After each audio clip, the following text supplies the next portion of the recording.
Hey there folks, thanks for joining me on this 2024 gear dump. I'm your host, Alex Gruin, owner of East to West Hunts. And again, thanks for tuning in on the channel or listening to this in audio on either Spotify or Apple iTunes. With that said, my goal today is to go through my pack on everything that I'm taking for this 2024 October 2nd season rifle mule deer hunt. I will put a asterisk by this. I'm going out with a few other gentlemen and they are hunting elk, so technically it could be an elk hunt as well. Same gear I'd be using, it does not matter. However, we just got different tags in our pockets, let's put it that way. So with that said, let's jump right into it, okay? What I got laid out on here is pretty much clothing first, and then I'll take you through each part of the pack from there. I will give you descriptions of them to the best of my ability. I'm not going to give you all of the weights and so on and so forth. However, I will add everything into the descriptions below. If there's links or anything particular to them, you can check them out there if you're interested in anything. Or please comment and let me know if you have any questions. I'll gladly get back to you on those things. So, you might see a KUIU game bag here. I like to pack my clothes in game bags because this makes it really, really nice when I'm putting it in my pack. So the way that I've separated this is either what am I wearing on me or what is going to be packed in my pack. So for the most part, everything in here is going to be packed in my pack, and everything for the most part out of here except for a pair of pants is something that I would be wearing. So let's start off with what's in my pack and then what I am wearing. So I'll go through here. This is a pair of King's Camo. This is their, essentially their base layer glove. Like those a lot. And then I have their King's XKG line, and this is their insulated glove. So good pack for anything late season here. And I kind of toy with late season, but in reality it could get really, really cold. I was looking at temps, and I'm expecting weather in the 20s to the teens at night and somewhere in the 30s at max during the day. So it's pretty darn cold. With that, I'm gonna jump into rain gear. I got the KUIU Chugach. Had this for years. Been my go-to, old faithful at this point. But here are my pants. I'm sure you can hear all the rustling around. And then we have the jacket. And I, for the most part, am using this as my outer shell. So I'm not packing a other shell jacket of any sort. I did away with that years ago. I just felt like it was just extra weight. If I'm wearing anything, I'm really wearing a puffy, or I'm gonna wear something of this kind of second layer nature, which is typically a active layer that I enjoy personally. All right, I got the King's XKG down puffy pants. These are amazing, super, super warm. I love that they have the full side zips so I can get in and out. When I say full, they are all the way up until you get to the hip. So they're not fully where you're gonna, be able to completely take them apart, but I do like that they have zips on both sides, so it's essentially, it's a double zipper. And these are really, really cool. Really enjoy that because you can dump heat and you can also fully pull it up and take them off and make it much easier with your boots. So I don't intend on wearing that while I'm hiking, but I do intend on wearing that either at camp, likely sleeping, and when I'm glassing. Those are the go-tos. And then I also have the King's puffy jacket, which is the down, and this is in green, that's in gray. Just kind of ended up with what was available, and I'm not really picky on colors, to be frank. So, all right, I have this Sitka medium base layer. Now, this is a polyester layer. I know I get questions a lot, are you wearing merino or are you wearing polyester? I tend to wear polyester a lot more in the cold months, and I tend to wear more merino in the warmer months. And that is based on perspiration for the most part, because I know in those hot days, I'm going to sweat, and I like a little bit of that insulating factor on me. Kind of keeps me cooler, but I'm also not really worried about being wet for longer periods of time in that merino. So it insulates, and at the same point, It's not as life or death with me, and I love the fact that I don't stink. Polyester, I really enjoy during those colder seasons because if I do sweat, I know that I am going to have that evaporate off of me much quicker. So more of a lifeline in polyester. So got that. I have a pair of Sitka polyester base layers, just one. And then I have a pair of boxers. Ironically enough, these are merino. I really don't have a rhyme or reason of why I got merino boxers, to be honest. They're just comfortable. These are the Mountain Ops merino boxers. I've had these for a couple seasons, really enjoyed them. Got no complaints, so I'm not changing them out. But I basically have an extra pair of boxers, and then I have those base layers, so I can kind of interchange if I really want to, or I can double up. It doesn't really matter. It's kind of like what's the flavor of the day for me. And then here's a big one. I have sock liners. Now these are the silk ones from REI of all places in a large. I wear a size 10 shoe. And then I have these wonderful socks from Costco, the Kirkland brand ones. And these are fantastic. Just pair these with these and I don't get any blisters. So that is the key. I learned a lot of years ago that the liners are the key to not having blisters more than anything. So I always have one extra pair of socks and one extra liner so I can interchange, you know, put them inside out and air them out. Same thing with, you know, my boxers or my base layer. Then here, the rest of this, I have a few, you know, boned out game bags.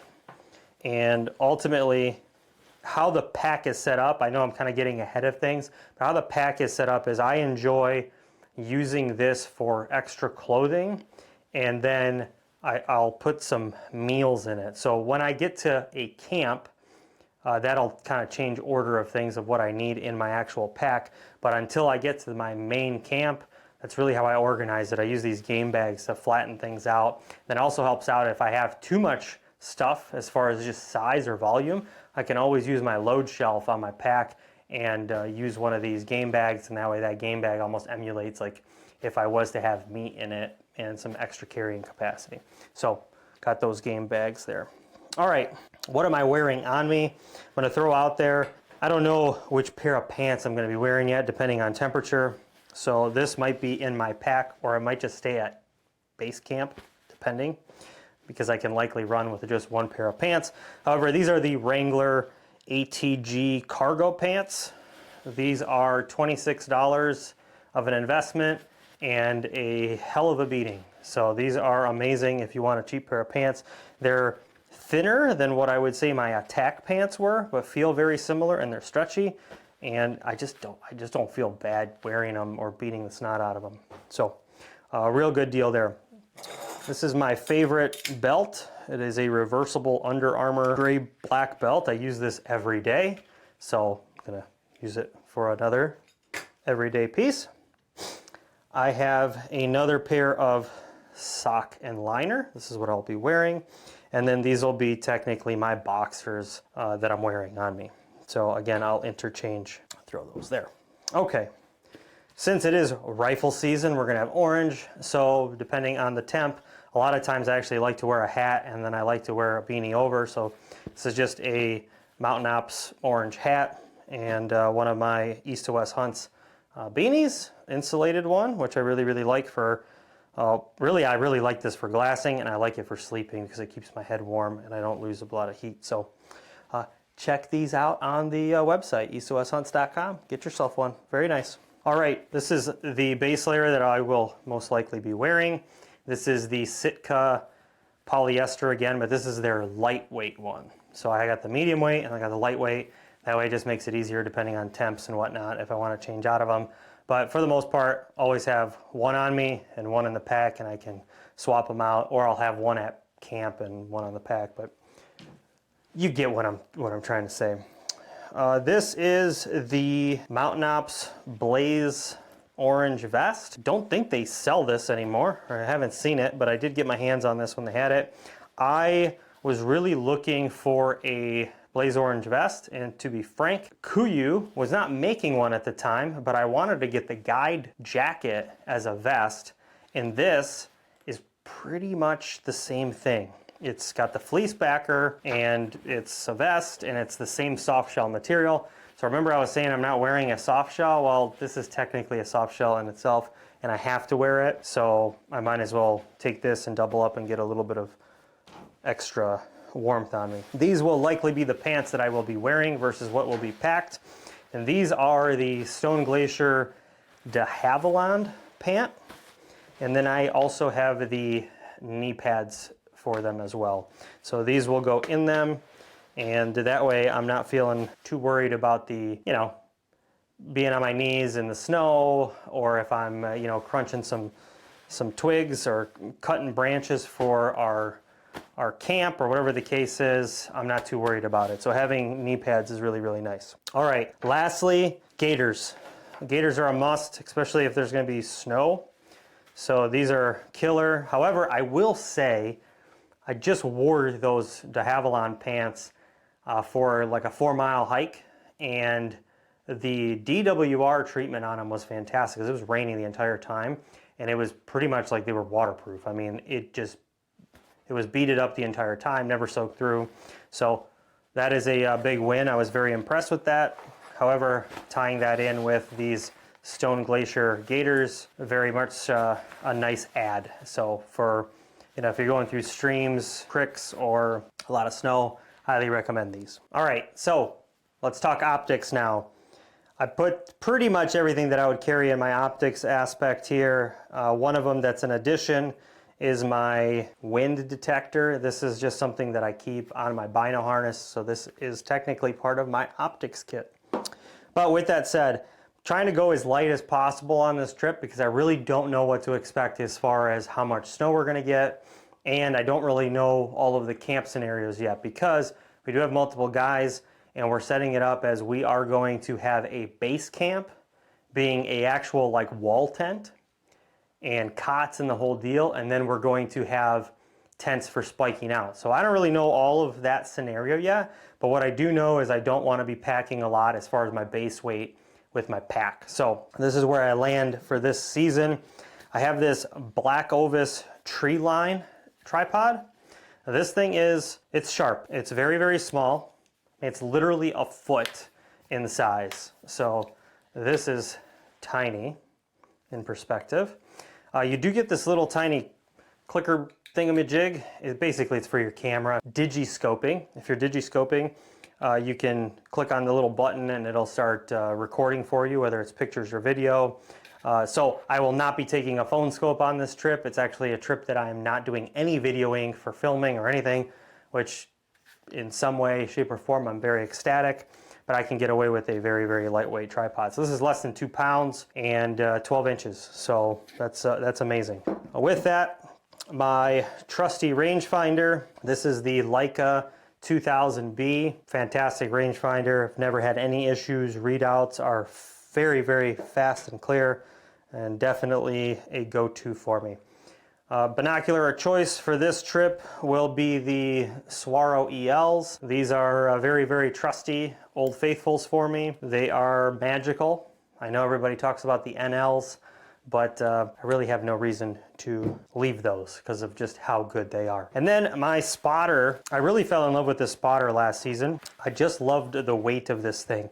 It's at exactly 2 pounds or sub 2 pounds with this little, it's right at 2 pounds, I'm pretty certain from the weights that I did. And that's with this little case. If I took it off, it's probably a little lighter, but this is the 56 millimeter razor. This thing was fantastic in Wyoming last year and in Colorado last year on my elk and deer hunts. I had a really, really good experience with this. So this is going to be in along for the ride just for the weight and the size purpose. And I've been an angled guy for scopes for a long period of time, but that thing in a straight was fantastic just because of it really is the size kicker for me that makes it really, really good in that scenario or arrangement. I have the Outdoorsman's little, this is the tall version of the tripod adapter or the binocular adapter. So that's my ad. And then with that, this is the bino harness I'll be using. This is the Eberly stock. Don't remember the actual name of this, but really, really nice.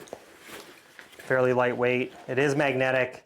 I'm actually not a magnet guy. I don't like it. I feel like it's messed with my GPS on my phone, but I have not had problems with this, knock on wood, compared to some other ones that I've had, so I will continue to do that. One of the other things that I guess I would say this is in my kill kit, but I like to carry my knife in my bino harness. So I got knife and blades in there as well. All right, so that will clean up my optics brigade here. Let's jump into a couple of other things that I did not talk about when I was going through my clothing. Number one, when I think about wearing stuff, well, I'm gonna have them with me, but these are trekking poles. I have these Lecky trekking poles. I've had these, I think, for 10 years now. They are just a typical cork trekking pole that breaks down into 3 pieces. Nothing wild or special about them, but they have done a great job for me. And yeah, again, it's one of those things of like, if it's not broken, you don't need to fix it. And if you trust your gear, and keep doing it. So yeah, real positive with these. Really enjoy them, super easy to use. If you don't have the break apart style, I highly suggest them. I think they are much easier to use in my perspective, and they are very, very small. So really cool to have these and add them up. And then the other one was my boots. My boots are big ones. So my boots are the Crispy Nevadas, same old, same old. I think I've been running these now for, I don't know, 2017. It's been a long time. Even if I say that, it's a long time. And then I do have the sheep feet insoles, so you need to know that. I am big on the insoles. These were great without the insoles, but I noticed that I had movement, a little bit too much movement, even though that these were true to size, right? Like I wear a 10 in a Nike, I wear a 10 in my boot, and this is exactly what Crispy recommends, but a little bit of that like toe slip, toe bumping when I was going downhill, and it actually caused me to lose one of my toenails when I was doing an extensive amount of hiking. Got the sheep feet, and that one made things way more comfortable for me in a sense of just my feet not feeling tired or like sore after miles, but it also limited the movement. And therefore, I haven't had blisters, but I also have added those liners. So the liners definitely were the blister factor, but I've not had any more toe issues with it. And my feet never ever feel tired after miles. I don't get that sore muscle feeling on the bottom of them. So there's definitely a big component to that, and I'm very, very appreciative of that. Now, let's jump into my actual pack. Pack this season is the Stone Glacier 5900. I will say my pure motivation on it is comfort. It is bulletproof. The guys take care of their customer service, and ultimately it has enough space for everything that I'm looking to put into it. So it's the right pack for this season. With that, let's take you through the bottom here.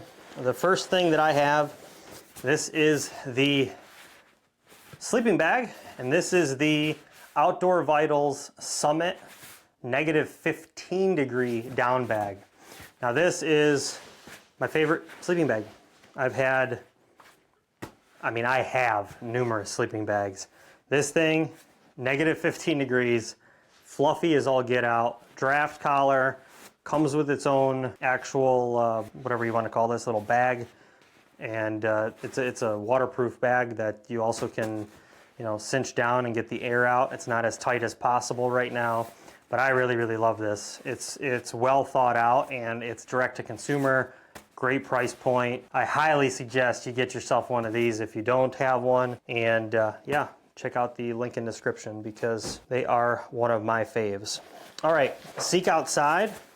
So I referenced this earlier, but this is a really, really big one. So because we have multiple guys in this scenario of this hunt, I'm gonna be running a Cimarron with a stove. However, when I think about the conjunction of everything that I put in my pack, I'm not gonna be the only one packing the tent, stakes, stove, and the stovepipe. So this is gonna be in between 2 guys, and then there's another group of 3 guys. They're gonna have a Red Cliff. So with that, you know, I don't know how that all interchanges, who's gonna have 3, who's gonna have 2, but regardless, as of right now, I have the Cimarron with the tent stakes in my pack.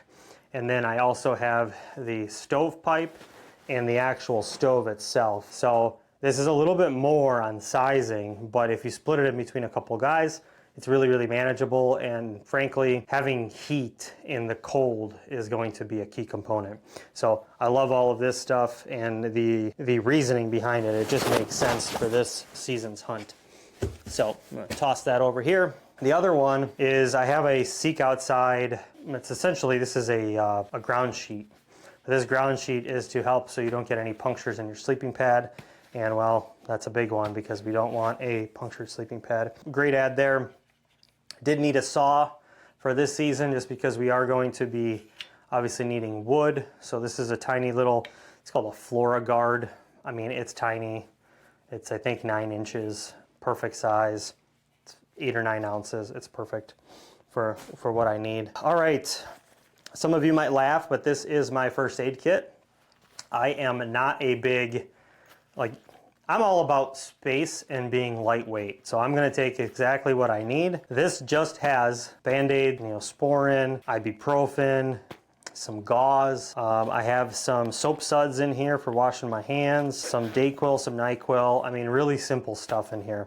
But it weighs, I don't know, 4 ounces, and it's got everything that I've ever needed in it. So let's keep knocking on wood. That's all I need. And then if I really needed like a tourniquet, I'd use my belt.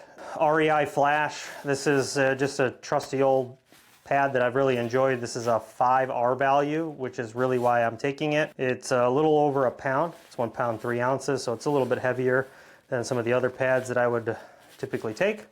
But for size and weight purposes, for the R value, a fantastic ad for me. All right, cook kit.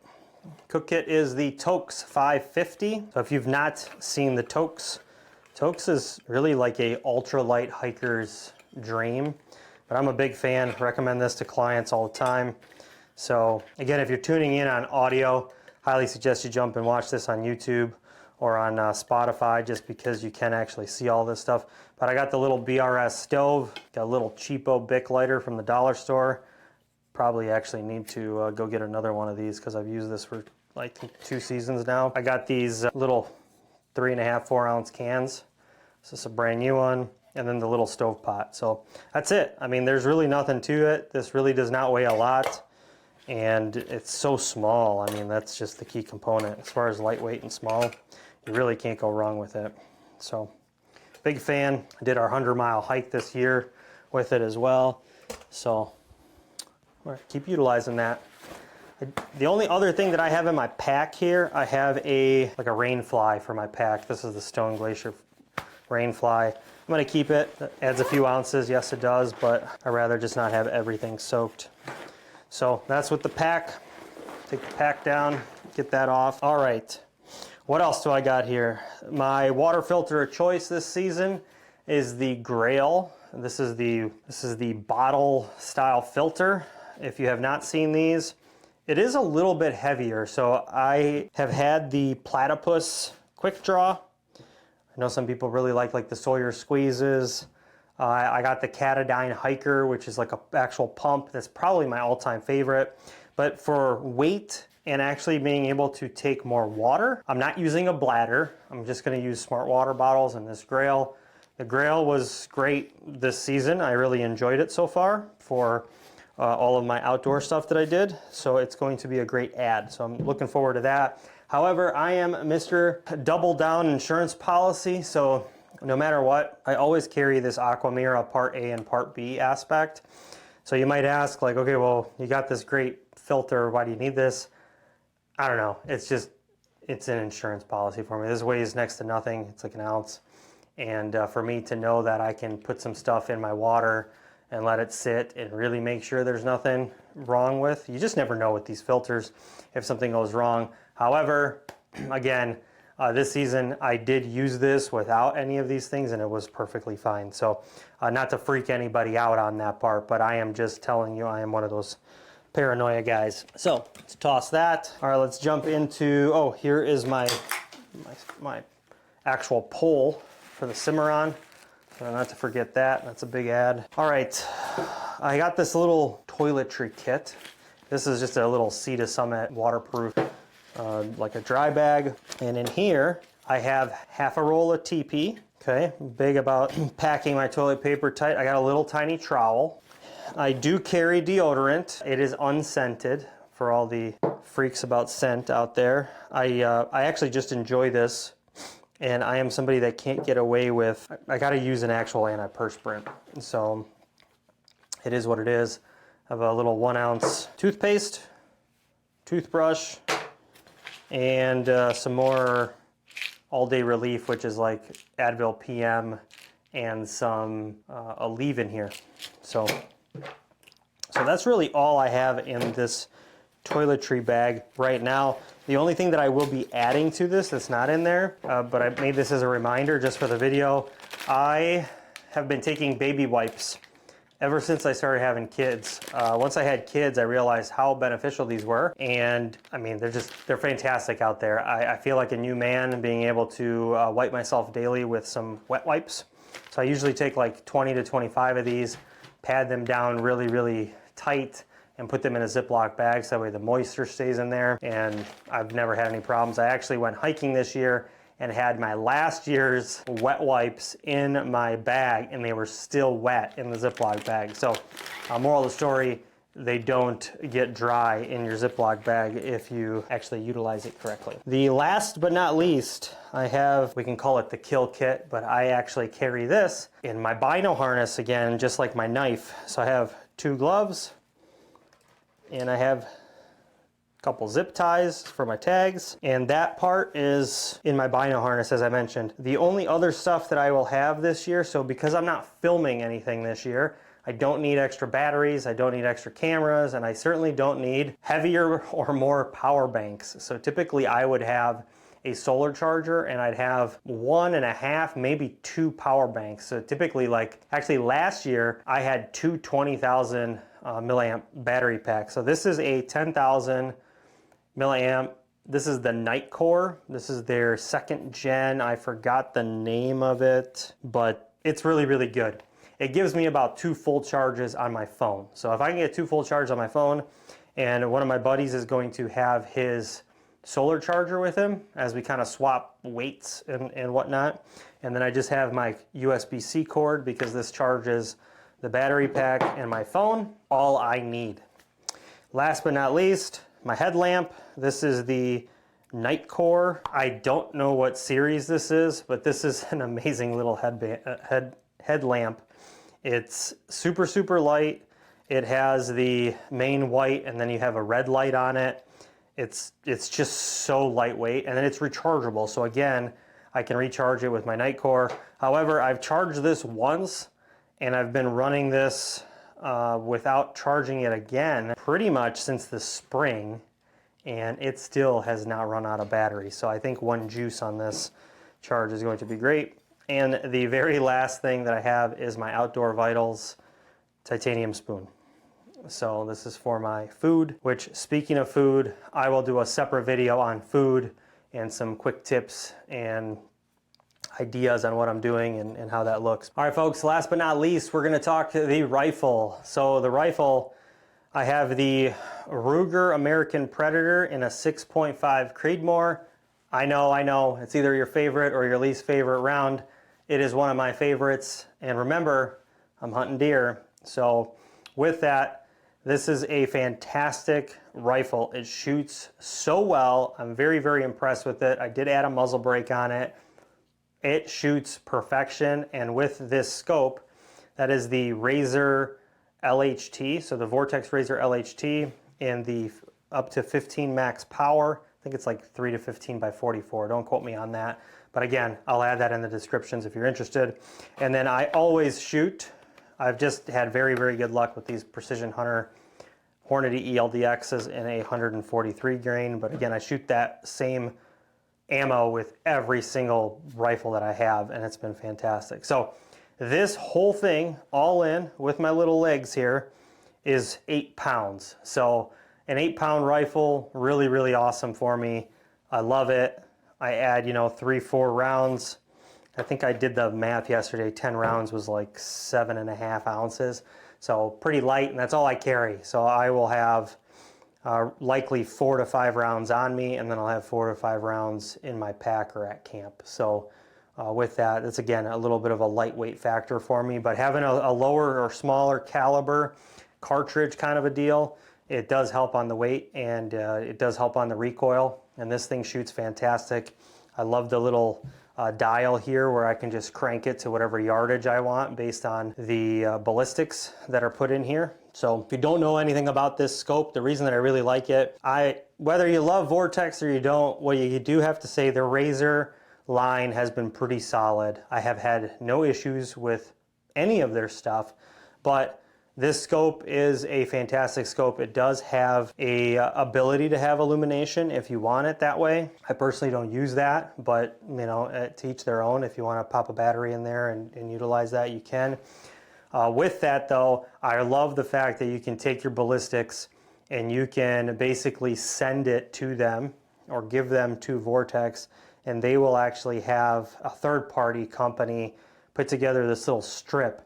And then based on your zero, so this thing's zeroed in at 200 yards, then you basically will have that 2 marked exactly where your zero is. And then you know if you're shooting at 400 yards, you literally pop the dial, turn it to 4, and you're shooting at 400 yards in the crosshairs. It's fantastic. It's super simple. It works really, really well.